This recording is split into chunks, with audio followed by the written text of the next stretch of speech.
the perfect steak? Well, for me, initially it's your meat selection, and there's nowhere better to select your meat than in a craft butcher shop. What I've gone for here is some sirloin. The key things about your sirloin is the proportion of fat that you want in the outer edge. That's key to the flavour. It's also key to tenderising the meat, and you often hear us chefs talking about the tenderisation and the marbling of a steak.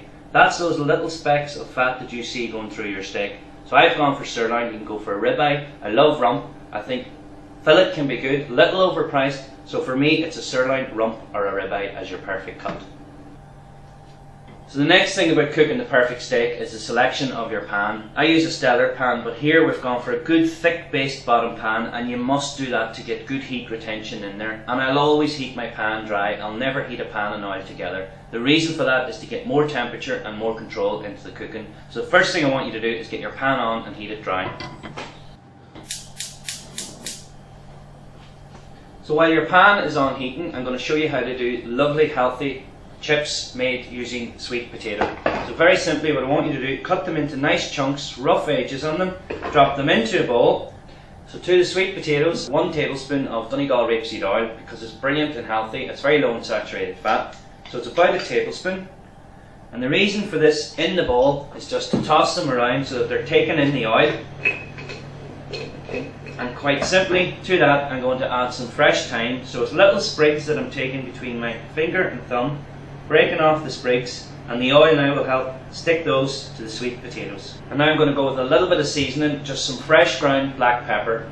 The sweetness of these potatoes working with the pepper is excellent, and the lovely freshness then of the ground thyme and pepper. And there you have it. Just toss them around. They're ready for the oven, about 200 degrees. Preheat your tray first, dry. Toss these into the tray, and we're going to cook these for about 14 to 15 minutes. And during that period of time, we're going to finish out the cooking of our steak and our peppered sauce. So now taking your hot, preheated tray from the oven, you can hear that starting to heat. Spread out your sweet potato chips, and they're ready for the oven.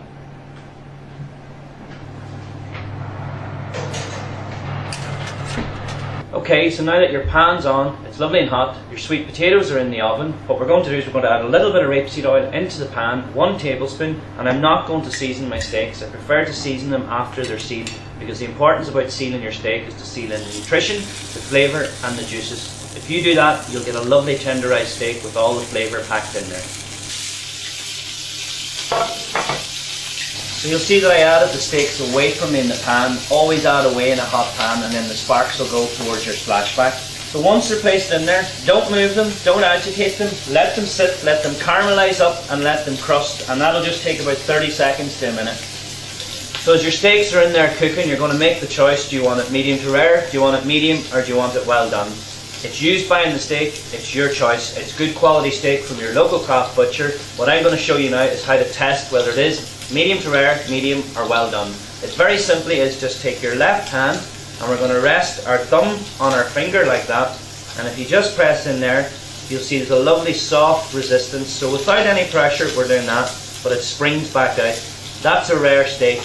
Then when you close your thumb in like that, we're going to get a medium because it's firmed up slightly, and then we're going to close our fist. The retention is more, and that's a well done. So rather than giving you times, this works much better, and it's how we're all trained as professional chefs. You will feel a little bit weird at the start doing it.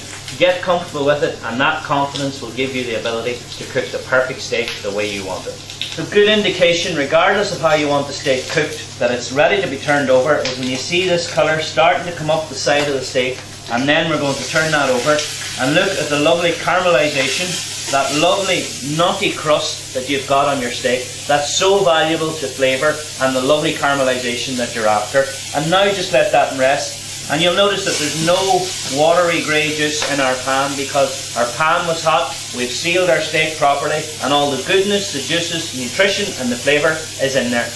Now that I've turned them over, that's when I prefer to season my steak, because now I believe the heat will actually melt the pepper that you're putting on rather than it being a barrier at the start of the cooking. So loads of good fresh ground black pepper, because we are doing a peppered sirloin, and that'll now start melting in and giving lovely flavour to your steak. So I prefer my steak to be about a medium to rare. Okay, so I'm just going to test that again. Nice medium to rare. Feel the meat, don't go with the timing, feel the meat. And I'm happy that that's a lovely medium to rare. Now if you do want it medium to well or well done, I would recommend you just transfer it to the oven for another couple of minutes. So I'm going to take that off, I'm going to let the steak rest.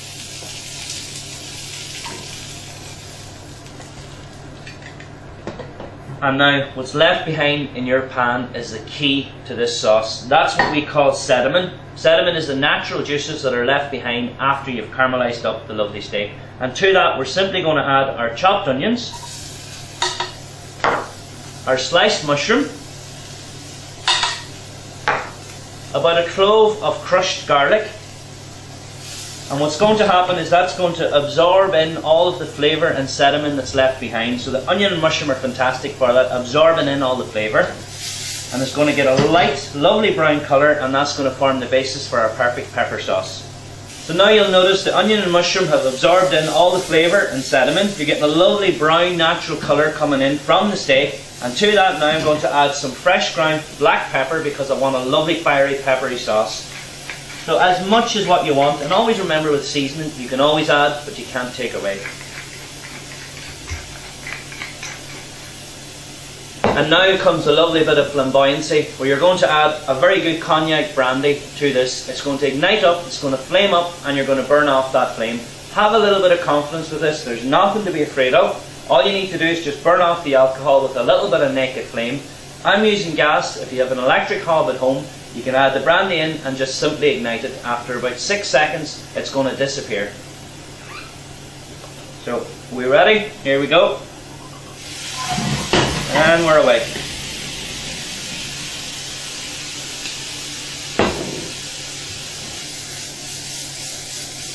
Now I can get the lovely French authentic flavour of a good peppered sauce. So simply to that, to be a little bit more healthy, I'm going to add a little bit of beef stock. And that's going to cool that down slightly.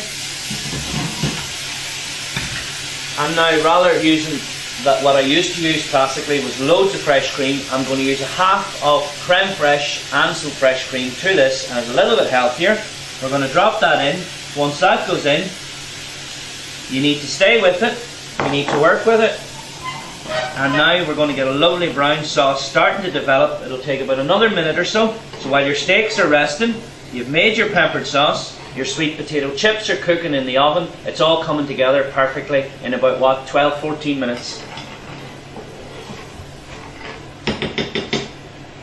The last thing I want to add is a couple of drops of Worcester sauce, because it just gives that little bit of fieriness and it complements the lovely peppered flavour that we have.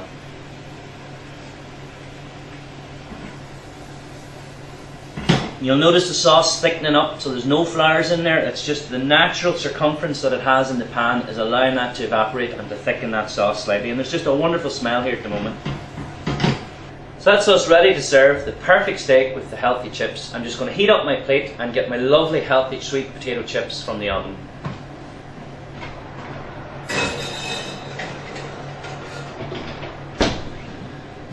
And look at that, that's what we're after. Lovely caramelization and a lovely dryness to our pan. And now they're perfectly cooked and they work fantastically well. The sweetness with the fiery pepperiness of our sauce and our caramelized steak.